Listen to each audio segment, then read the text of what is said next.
The Red Star that burned weak and yet. dying in the darkness. Around To it, Kepler use Station floated something like a metal flower with its 6 spinning automatic. arms. Inside those arms, 50,000 Zelathi lived and worked. They dug precious metals from the asteroids. They had families. Yeah, They had you, hopes. they say, Now like, they had people only fear. crossing all day, Admiral they need Kethra a stood on the break. command deck. Her forearms moved quickly over the control panels. Her large black eyes watched the screens that showed death coming closer. The hive swarm surrounded them. Hundreds of bioships moved like angry insects. Each ship was The train alive. had to Each go ship wanted to through, kill. you know, and Shield the strength train at go 30%, called Officer faster. Vexney. His voice shook. If He was one young, guy stopped too to young for put this. the breed Kethra's up, main then arms they never hit stopped moving. everything. Her smaller arms touched the communication device. All ships maintained defensive positions. You used Do not break formation. concrete, But there were only 12 Zelathi ships left. They had started with 40. maybe, The bioships had torn through them like paper. Gap The in Hive did not care about losses. They had thousands more ships. The Hive cared only about consuming everything in their path. Another explosion shook the station. The lights went out for a moment. When they came back, Kethra saw the fear in her crew's faces. They all knew the truth. They were going to die here. "Ma'am, the outer ring is breached," reported the defense coordinator. "Hive acid spitters have melted through sections 12 through 15. We're venting atmosphere." Kethra closed her eyes for 1 second. The outer ring held 30,000 civilians. Families with children, old people who had worked the mines for decades. Artists and teachers and engineers, all of them were now in danger. Emergency bulkheads, sealed but they won't hold long. The acid keeps eating through the metal. On the main screen, Kethra watched refugee ships try to escape. Small civilian vessels fled toward empty space, but the bioships caught them easily. The hive ships wrapped around the refugee vessels like snakes. Then came the bright flash of destruction. Kethra had been a soldier for 60 years. She had fought in 3 wars. She had seen friends die. She had killed enemies. But this was different. This was not war. This was extinction. Communications, send another distress call. All frequencies. All languages. "Ma'am, we've been sending calls for 6 hours. No one is coming.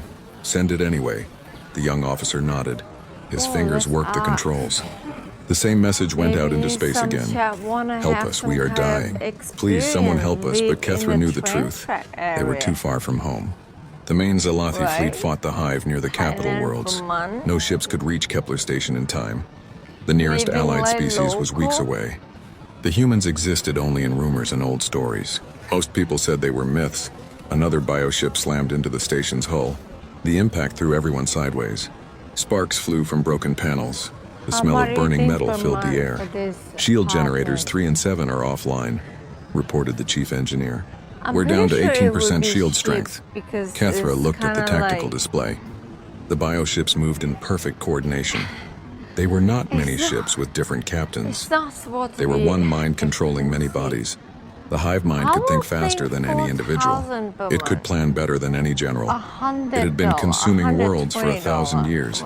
"Ma'am, should we prepare for boarding?" asked Officer Vexney. The question hung in the air. Everyone knew what happened when the hive boarded a station. They did not just kill. They consumed.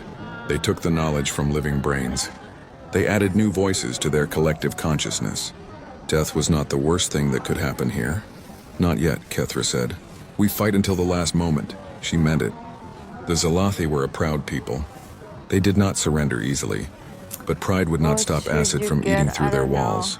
Pride would not save the children in the civilian sectors. The communication officer suddenly straightened. "Ma'am, I'm getting something strange. Another ship requesting safe passage?" "No, ma'am. It's a response to our distress call. But it's coming from the void sectors." Kethra turned all 4 of her eyes toward him. The void sectors were empty space beyond the galactic rim. Nothing lived there. Nothing could live there. The stars were too far apart. There were no planets, no resources, no reason for anyone to go there. "Are you certain?" "Yes, ma'am. The signal is weak but clear. Someone is trying to translate our language. The computer is working on it now." Hope flickered in Kethra's chest, but she pushed it down. Hope was dangerous. Hope made soldiers careless. But she could not stop herself from asking, "What do they say?" "The translation is rough, ma'am. Some people are But I think it says, not. "We hear you. We are coming." "Hold on." Silence filled the command center. Everyone stared at the communication officer. Who could be coming from the void? I think it's What species traveled in empty space? How long until they arrive? Kethra asked. I don't know, ma'am. They didn't say. The signal is already fading. Another explosion rocked the station. This time the lights stayed off longer. When they came back, half the control panels were dead. The chief engineer ran from station to station, trying to fix what could be fixed. Shield strength at 8%, he called out. I can't fix them faster than the hive can break them. Kethra made the hardest decision of her life. Begin evacuation of the civilian sectors. All non-essential personnel to the escape pods. Ma'am, the bioships will just hunt them down. Some might escape. We have to try. She watched the tactical display as small escape pods began launching from the station. Most of them made it only a few kilometers before bioships caught them. But some managed to hide behind asteroids. A few even reached the edge of the system. The hive was playing with them. The alien collective mind enjoyed the hunt. It could have destroyed the station hours ago. Instead, it let them suffer. It let them hope. It fed on their fear. Ma'am, massive bioship formation incoming. They're preparing for the final assault. Kethra looked at the screen. Hundreds of hive ships moved into attack position. Each one was the size of a city. Their organic hulls pulsed with alien life. Acid dripped from their weapon ports like saliva from hungry mouths. All hands prepare for final defense, she announced over the station communication system. It has been an honor to serve with you all. The bioships began their attack run. Acid streams lashed out like green lightning. The station's last shields flickered and died. Metal began to melt. The hull cracked open like an egg. Kethra closed her eyes and thought of home. She thought of the blue seas of Zalith Prime. She thought of her sister's children, safe in the capital city. At least they would live. At least the hive would not take everything. Then Officer Vexney screamed. Kethra opened her eyes. On the main screen, something impossible was happening. A ship was dropping out of hyperspace. But not just any ship. This vessel was huge, angular, and completely unknown. It appeared right in the middle of the hive formation, as if it had materialized from nothing. Ma'am, I'm reading massive energy signatures. This ship, it's not like anything in our databases. The unknown vessel opened fire. Bright beams of energy cut through bioships like swords through flesh. Explosions bloomed in the darkness. The hive ships, so confident moments before, began to scatter. Who are they? Whispered Officer Vexney. Kethra stared at the screen. Hope, dangerous hope, began to grow in her chest again. Someone had answered their call. Someone had come from the void to help them. I don't know, she said, but they're fighting the hive and they're winning. Captain Sarah Chen stood in the navigation room of the battleship Indomitable Will. Stars moved past the windows in long lines of light. They were traveling fast through hyperspace, heading home after 3 months of deep space patrol. The crew was tired. Everyone wanted to see Earth again. Captain, we're picking up something strange, said Lieutenant Rodriguez from the communication station. His dark face looked puzzled. It's not one of our frequencies. Sarah walked over to his station. Charts and star maps covered the walls around them. Earth was still 2 weeks away, but they were in empty space now. No human colonies existed out here.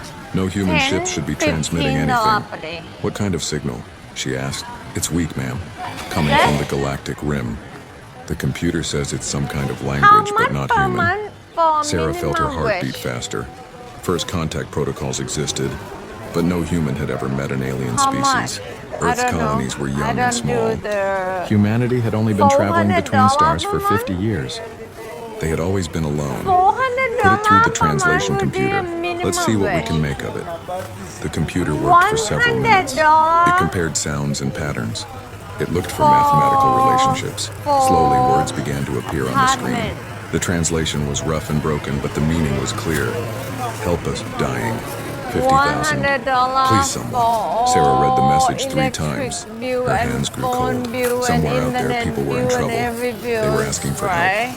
They probably did not even know humans existed, but they were sending their message into the darkness anyway. Ma'am, should I report this to Earth Command? Asked Rodriguez.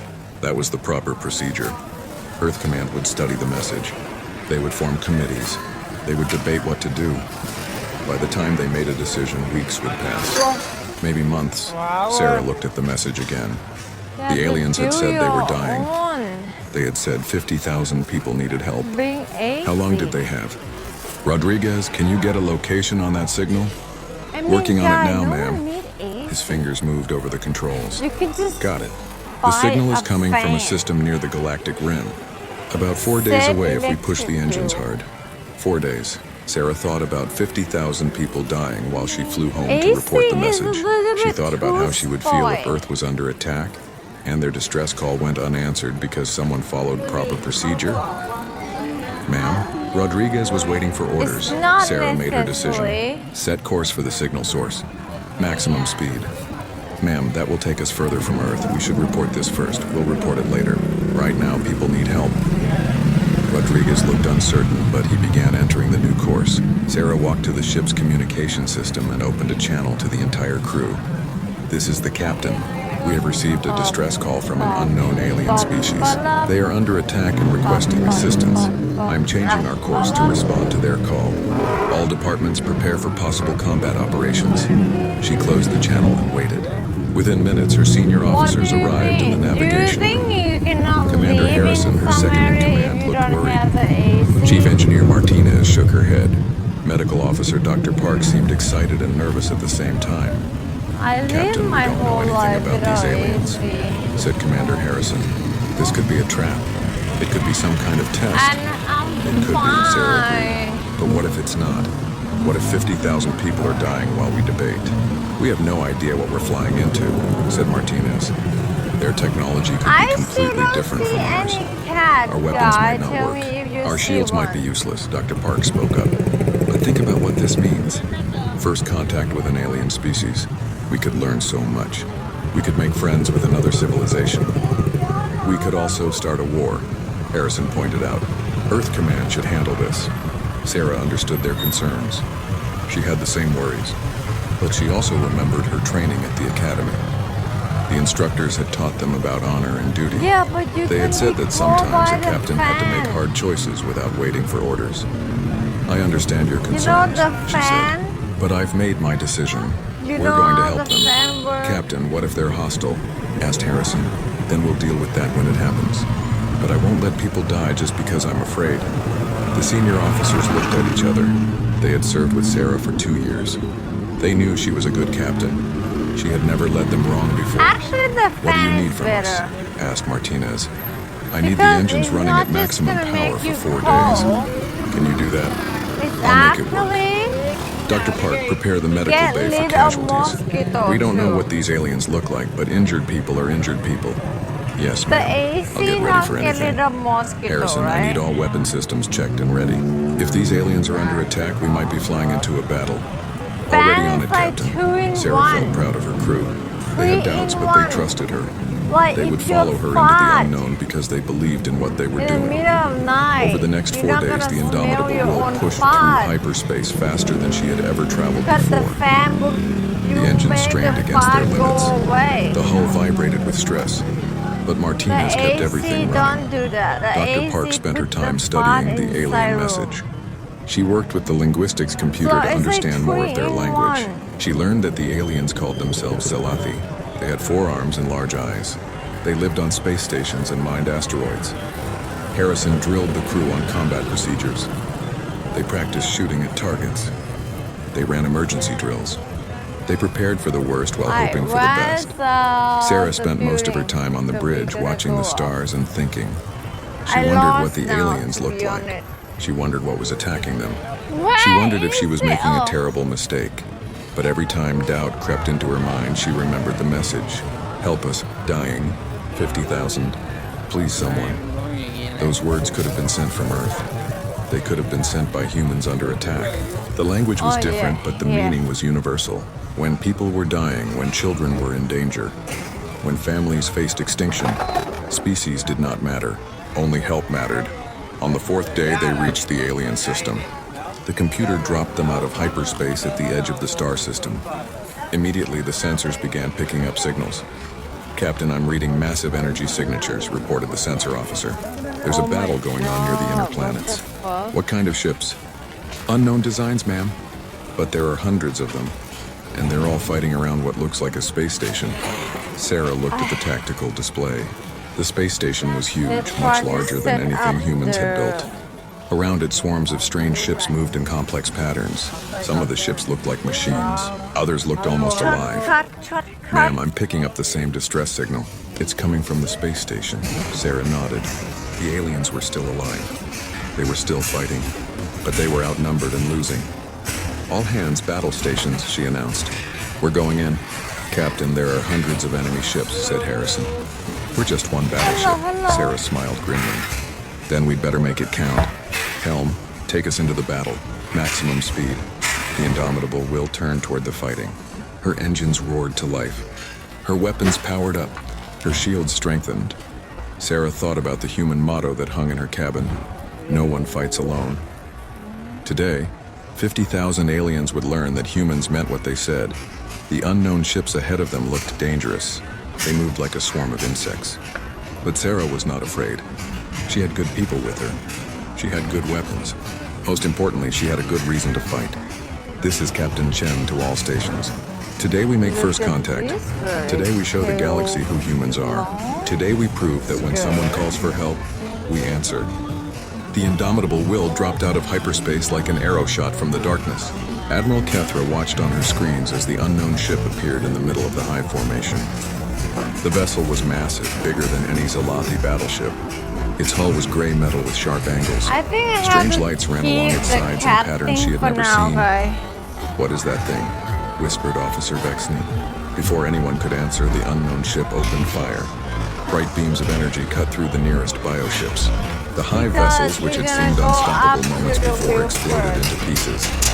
Green blood and torn flesh scattered into space. Ma'am, I'm reading massive energy outputs, reported the sensor officer. Their weapons are using some kind of kinetic acceleration system. And those energy beams, I've never seen anything like them. Kethra watched in amazement as the strange ship carved through the hive formation. I don't know if they It moved have fast, anything that we could faster just than go any ship up its and size should see be able if to we move. wanna. Its weapons fired continuously without Because overheating. this Every building shot can hit like its to target. do But the most shocking thing was what like happened next. a buffet. Instead of staying at a safe distance like any sensible You know, captain like would you do, have to go up the there unknown with ship a turned and buffet. charged straight into the thickest part of the Eat hive swarm. food. Are they insane? Asked Vexney. The ship slammed into a cluster of bioships with its shields blazing. The impact sent hive vessels spinning away like leaves in a storm. Some of them exploded on contact. Others were torn apart by the strange ship's hull. They're ramming them, said the tactical officer in disbelief. They're actually using their ship as a weapon. Kethra had been a warrior for 60 years. She had seen brave acts and foolish ones, but she had never seen anyone deliberately crash their ship into enemy vessels as a battle tactic. It was either the most brilliant strategy she had ever witnessed, or the most stupid. Then she saw the results, and she realized it was brilliant. The hive ships were used to fighting enemies who kept their distance. They were designed to swarm and surround slower targets. But this unknown ship was not following their rules. It was fighting like a predator that feared nothing. Small objects began launching from the strange ship. At first, Kethra thought they were escape pods. Then she realized they were weapons. Hundreds of small drones swarmed out and attacked the bioships from all directions. Ma'am, those drones are working together, said the sensor officer. They're coordinating their attacks like a single mind. But these drones were different from the hive. The bioships moved with cold efficiency. These new drones moved with purpose and anger. They seemed to enjoy the fight. One of the largest bioships turned toward the unknown vessel.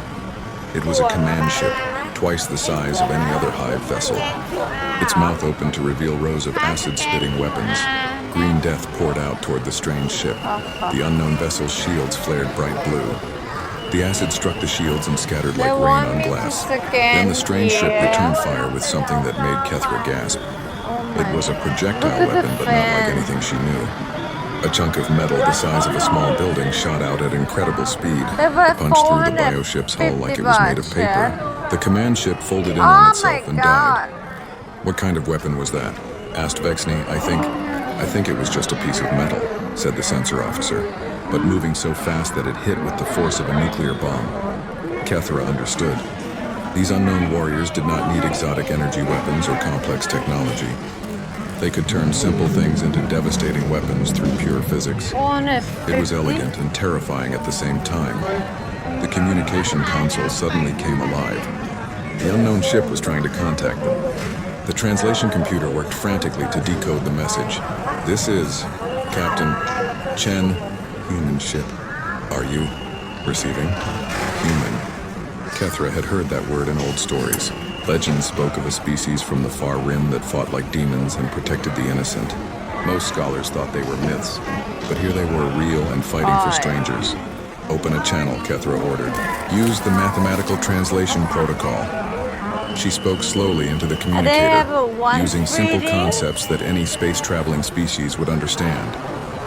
Numbers, physics, basic ideas about time and distance. We are Zalathi. You are helping us. We grateful. The response came back quickly. The human captain's voice was strong and clear, even through the translation system. We heard your call for help. We fight together now. Can you coordinate defense?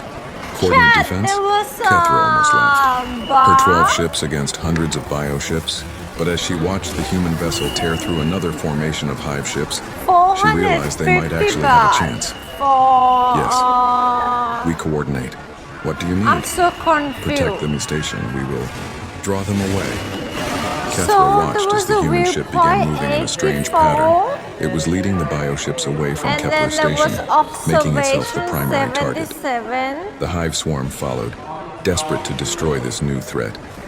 But that was exactly what the humans wanted. As the bioships chased their battleship, they left the station more lightly defended. Kethra saw the opportunity immediately. All Zalathi ships attack pattern Delta, hit their flanks while they're distracted. Her small fleet moved into position. Their weapons were not as powerful as the humans, but they were precise. They struck at the bioships' weak points. The soft spots were acid weapons connected to main hulls. The battle became a deadly dance. The human ship would charge into a group of bioships, smashing and shooting until they scattered. Then the Zalathi ships would pick off the wounded ones. The bioships tried to swarm both forces, but they could not coordinate against two completely different fighting styles. Kethra noticed something strange about the human ship. Even while fighting for its life, it was launching small objects toward Kepler Station. At first she thought they were missiles, then she realized what they really were. Ma'am, those are rescue pods, said the sensor officer in amazement. The human ship is launching rescue pods while still in combat. She was right. The humans were not just fighting the hive. They were also evacuating civilians from the damaged parts of Kepler Station. While their main ship battled hundreds of enemies, they were sending rescue craft to save Zalathi families they had never met. They're insane, said Vexney. But his voice held admiration now instead of disbelief. Kethra understood. This was not insanity. This was something else. This was what real warriors looked like. Not soldiers who fought for territory or resources, but people who fought because it was the right thing to do. The human ship took a direct hit from 3 bioships at once. Its shields flickered and went down for a moment. Kethra saw atmosphere venting from its hull. Human ship, you are damaged. Fall back for repairs. The response came immediately. Negative. Still operational. Continuing mission. The ship's shields came back online, weaker than before but still functioning. The humans kept fighting. They kept launching rescue pods. They kept putting themselves between the hive and the station.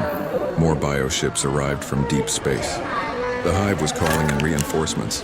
Soon there would be 1,000 enemy ships in the system. Even the incredible human vessel could not fight that many. But Kethra noticed something. The bioships were not coordinating as well as before. The humans had killed several command ships, and the hive's perfect unity was breaking down. Individual bioships were making mistakes, flying into each other, firing at the wrong targets. All ships concentrate fire on the large bioships, she ordered. The humans have shown us their weak point. Kill the commanders and the rest will fall apart. The battle raged for 2 more hours. Bioships died by the dozens, but more kept coming. The human ship was taking terrible damage, but it never stopped fighting. Never stopped rescuing civilians. Never stopped standing between the hive and 50,000 innocent lives. Finally, the remaining bioships began to retreat. They had lost too many command vessels. Their coordination was broken. The hive mind was pulling them back to regroup. Kethra watched them go and felt something she had not felt in years. Victory. Not just survival, but actual victory against the hive. And they owed it all to a species they had never heard of until today. She looked at the human ship on her screen. It was badly damaged, pieces of hull floating away into space, but it was still operational. Still sending rescue pods to the station. Human ship, this is Admiral Kethra. You saved us. All of us, why? The answer came back without hesitation. Because you asked for help. Captain Sarah Chen stood on the bridge of the Indomitable Will, watching damage reports scroll across her screens. Half of her ship's hull was cracked. 3 of her main engines were offline. Her shields were running on backup power, but they were alive, and the Zalathi were alive, I think and that was what mattered. have a better Captain, we're wheels getting or a clearer something. signal from the station, said Lieutenant Rodriguez. Their translation computer is getting better at our language. Put them through. The voice that came through the speakers was unlike anything Sarah had ever heard. It was musical, with strange harmonics that suggested the speaker had more than one voice box. But the words were clear now. Human Captain Chen, this is Admiral Kethra. We wish to understand. Why did you come? We are strangers to you. Sarah thought about how to answer. How could she explain something that seemed obvious to her? We heard you calling for help. People were in danger, but we are not your people. We are not human. That doesn't matter. There was a long pause. Sarah could imagine the alien admiral trying to understand this concept. Most species in the galaxy seem to care only about their own kind. Humans were different, though Sarah had never really thought about it before. We would like to learn more about humans, said Admiral Kethra. May we send a shuttle to meet you? Of course. We'd like to meet you too. An hour later, Sarah stood in the docking bay as a strange shuttle connected to her ship. The airlock opened and the first alien she had ever seen stepped aboard the Indomitable Will. Admiral Kethra was beautiful in an alien way. She stood 7 feet tall with 4 arms and large black eyes that seemed to see everything. Her skin was pale blue with silver markings. She wore a uniform that looked both practical and elegant. Behind her came 2 other Zalathi officers. They looked around the docking bay with obvious curiosity, their eyes taking in every detail of human technology. Welcome aboard, Sarah said, hoping her universal translator was working properly.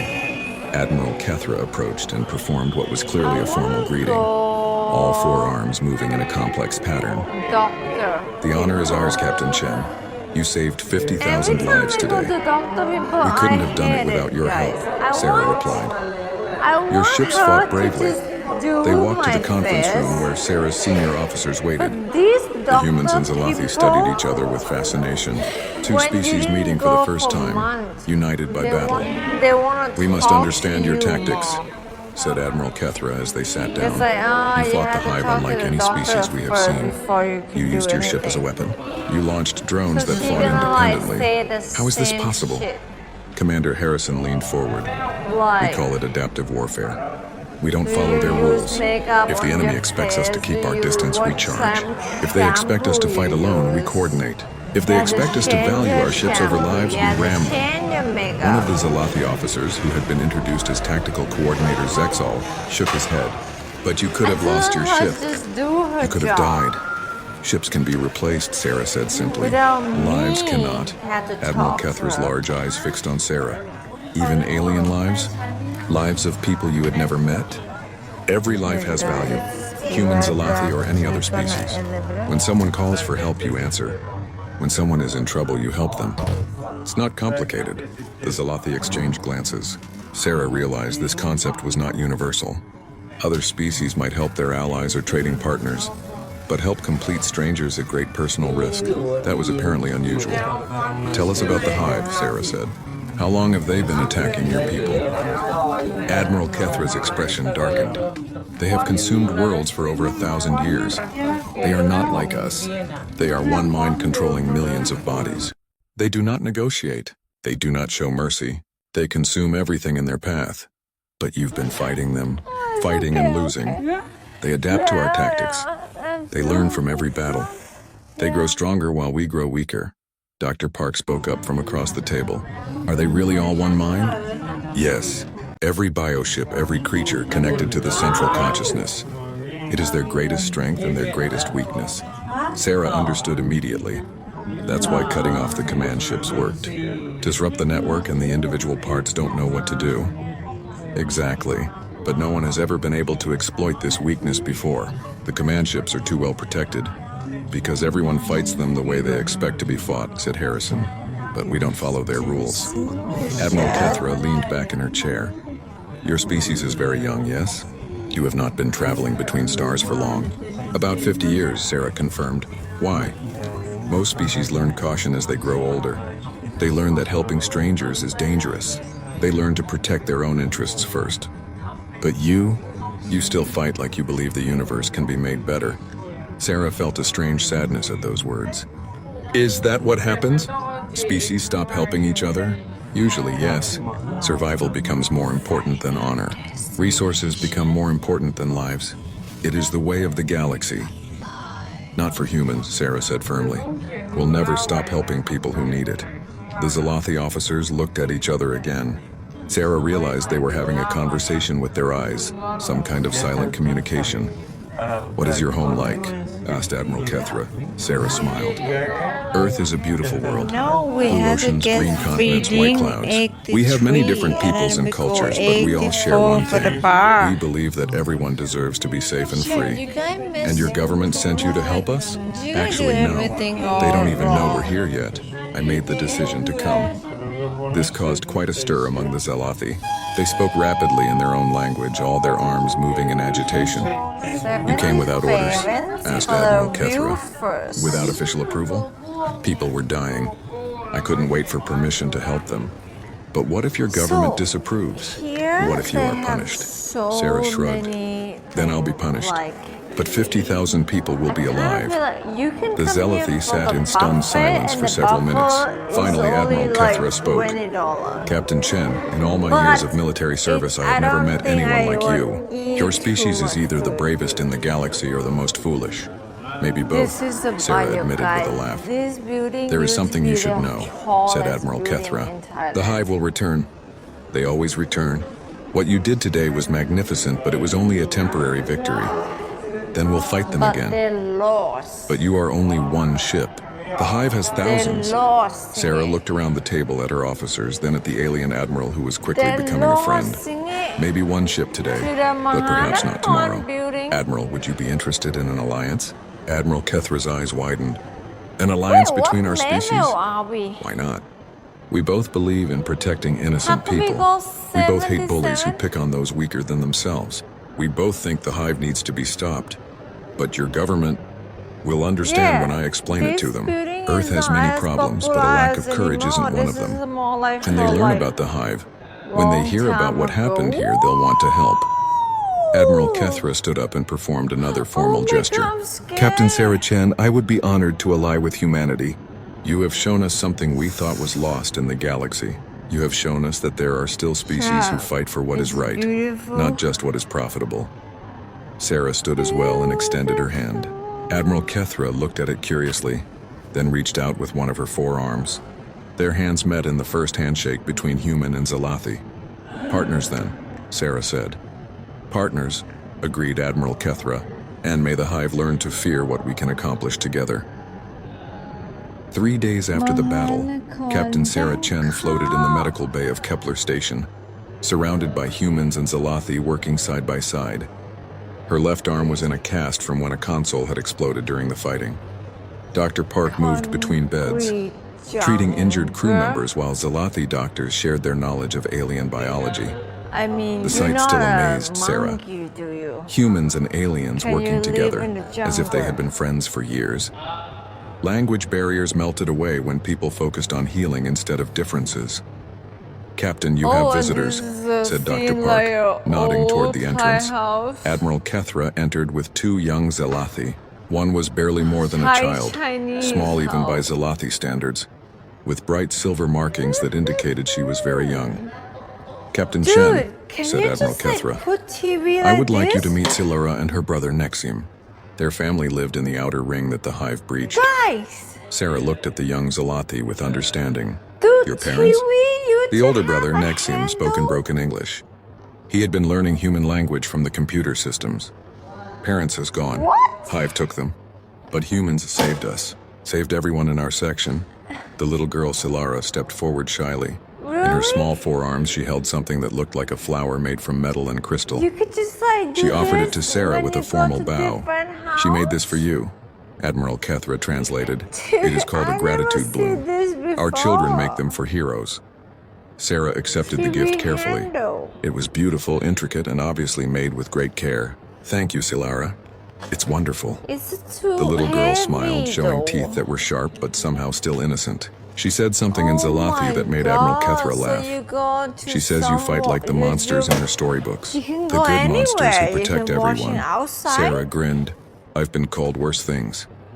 As the children left with promises to visit again, Admiral Kethra remained behind. Her expression was serious. We need to talk, Captain, about the future.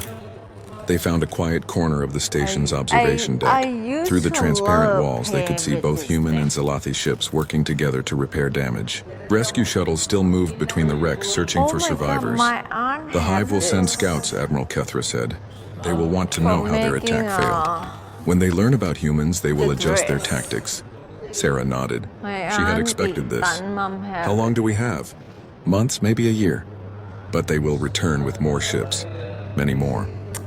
Then we'd better be ready for them. Admiral Kethra's four eyes focused on Sarah. Your ship is badly damaged. My fleet lost 6 vessels. We cannot win a larger battle with what we have now. No, Sarah agreed. But we won't be fighting alone next time. She pulled up a holographic display showing local star charts. Human colony worlds glowed blue, while Zalathi systems appeared in silver. The two civilizations were scattered across hundreds of light years, but they were closer than either had realized. Admiral, what if I told you that humans have been looking for friends among the stars for 50 years? What if I told you that Earth has been preparing for exactly this kind of threat? I would say that sounds too good to be true. Sarah smiled. 3 days ago, you would have said the same thing about a human battleship appearing from nowhere to help strangers. She touched the display, highlighting supply routes and strategic positions. Earth has been building ships and training crews for decades. We've always known that space was dangerous. We just didn't know what we were preparing to fight. Your government will approve of an alliance. My government loves democracy, freedom, and protecting innocent people. When they learn about the Hive, they'll want to help. When they meet the Zalathi, they'll want to be friends. Admiral Kethra studied the star chart. Your worlds are rich in resources we need. Our technology is more advanced in some areas than yours. We could help each other. Exactly. And together we can make the Hive pay for what they've done. They spent the next several hours planning. Trade routes, communication networks, joint military exercises. The foundation of an alliance that could change both civilizations. A young human ensign approached them nervously. Captain Chen, we're getting a transmission from Earth Command. They want to speak with you immediately. Sarah sighed. She had been expecting this call. News of first contact would have reached Earth by now. Her decision to help the Zalathi without authorization had probably caused quite a stir. Put them through to the private communication room. Admiral Kethra stood to leave, but Sarah stopped her. Stay. You should hear this too. The communication room's large screen flickered to life, showing the serious face of Admiral Morrison, Earth's Chief of Naval Operations. His expression was unreadable. Captain Chen, you have caused quite a sensation here on Earth. Yes, sir. I can explain my decisions. I'm sure you can. But first, I want to know about our new friends. Sarah blinked in surprise. That was not the reaction she had expected. Admiral Morrison's stern expression broke into a slight smile. Captain, when your preliminary report reached Earth 3 days ago, the entire planet went crazy. First contact with a friendly alien species, a successful battle against a hostile force, the rescue of 50,000 innocent civilians. The president has been getting calls from every nation on Earth. Sir, I acted without orders. I know that violated protocol. Captain Chen, you did exactly what any good human should do. You helped people who needed help. The only thing that surprises anyone here is that you seem surprised by our reaction. Admiral Kethra stepped forward. Admiral Morrison, I am Admiral Kethra of the Zalathi Defense Corps. Captain Chen saved my people. All of my people. Admiral Kethra, it's an honor to meet you. Earth would like to formally propose an alliance between our species. Sarah felt a wave of relief wash over her. Earth was not angry about her decision. They were proud of it. There's more, continued Admiral Morrison. Captain, how would you feel about commanding a joint task force? Human and Zalathi ships working together to fight the Hive? I'd be honored, sir. Good, because we're sending you 40 ships from the home fleet. Admiral Kethra, how many vessels can your people contribute?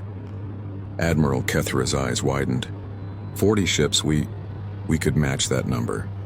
But Admiral Morrison, are you certain Earth wishes to fight our war? Admiral, with respect, this stopped being your war the moment the Hive decided to attack innocent people. Earth has a simple policy. Bullies need to be stopped. Over the next hour, they planned the formation of the first joint human Zalathi fleet. Ships would be exchanged for training purposes. Officers would serve on each other's vessels. Technology would be shared for the common defense. When the call ended, Admiral Kethra sat in stunned silence. This is really happening, she said finally. An alliance between our species. The first of many, I hope, Sarah replied. The galaxy is a big place. There must be other species out there who believe in helping each other. Perhaps, but for now we have each other.